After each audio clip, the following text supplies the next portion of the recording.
2 months ago, I decided to move out from my parents and relocate to another city. I managed to find a job and an apartment there, and after buying a ticket for the next train, I set off towards an independent life. Nothing particularly interesting happened when I arrived. I was getting used to the new place, the job was easy, and by the time I got home I was already exhausted. I would just have dinner and go to bed. And now the long-awaited weekend is approaching. It's Friday evening.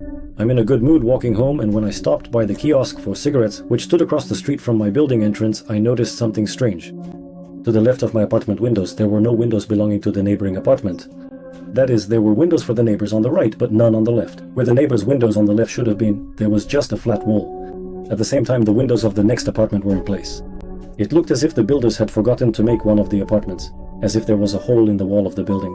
I stared at it for about 2 minutes like an idiot. Then I shook my head and went home. I didn't bother asking the kiosk lady about the neighbors. At the time, it didn't seem important to me. At home, I had dinner, spent some time on the internet, and was about to go to bed when suddenly the door to my room creaked. I froze for a moment and stood by. I expected to hear footsteps behind me, but it was quiet. Suddenly, the door creaked again. Then, mustering up my courage, I finally decided to go and see what was there. With slow, barely audible steps, I approached the door. 3, 2, 1. I pushed it open sharply. With an unpleasant creak, the door stopped when it hit the wall. Nothing strange. Then I noticed that the kitchen door was somehow ajar, even though I usually keep it closed. Slowly approaching the door, I heard a click in the kitchen, and then it hit me what a fool I was. Entering the kitchen, I closed the window vent, which I had forgotten about after smoking and returning to my room. I slept like a log that night. In the morning, I washed up, had breakfast, and decided to go smoke on the balcony. I'm standing there, enjoying myself, watching the cars passing below, watching the people bustling about. Idyllic. And somehow, almost without noticing, I shifted my gaze to the neighboring balcony. Right then I remembered the missing windows outside and decided to take a closer look. The balcony was boarded up with plywood, not even the slightest crack. The plywood itself had long since rotted, but somehow it was still holding together. No matter how much I couldn't make out a damn thing through that structure. Giving up on it, I stubbed out my cigarette and went back to the apartment. I spent the whole day just sitting aimlessly in front of the monitor, and at night, something happened, and that's why I'm telling this story. Someone knocked on the wall by my bed, actually knocked like on a door.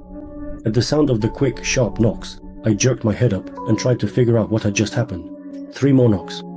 At first, I thought it was just some neighbor kids playing a prank. Another 3 knocks. I knocked back in response. Everything went quiet behind the wall. There were no more knocks. Soon I realized where the knocking had actually come from.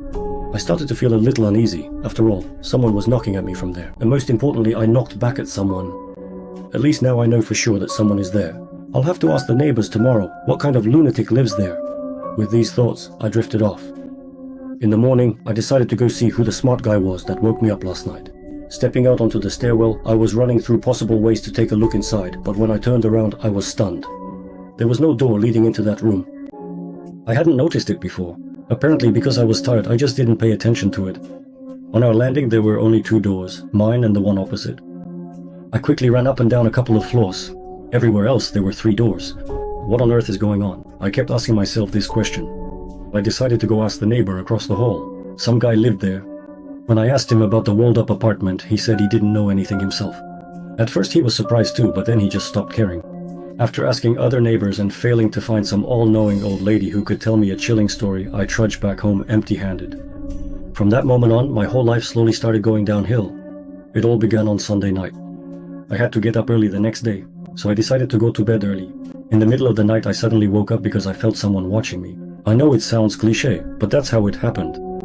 I started looking around automatically, searching for the source, when suddenly I clearly heard breathing. I heard something breathing right in my face from the other side of the wall. Heavy but steady breathing. I pressed my ear against it.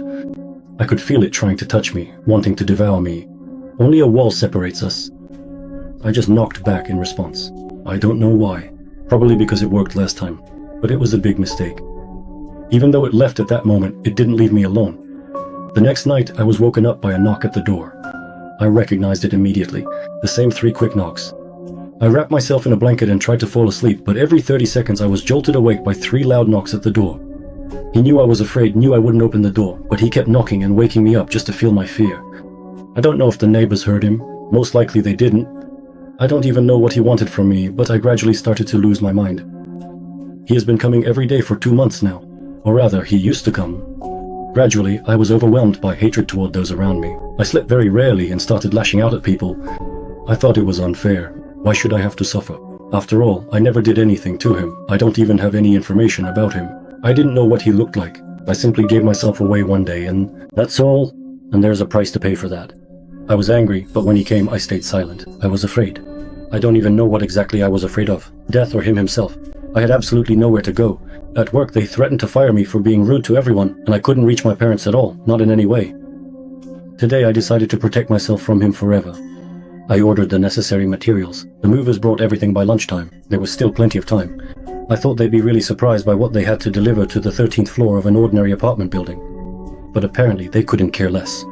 After removing the front door from its hinges and taking out all the windows, I began slowly bricking myself in from the inside. I didn't care about anything around me, as long as he wouldn't bother me anymore. And there it was, night. There were no windows or doors left in my apartment. It had started to resemble a spacious solitary cell. I sat and waited for him, but he didn't show up. He didn't knock on the walls, didn't come near the place where my door used to be. I could feel it, I knew it. He was gone, vanished. That's what he wanted.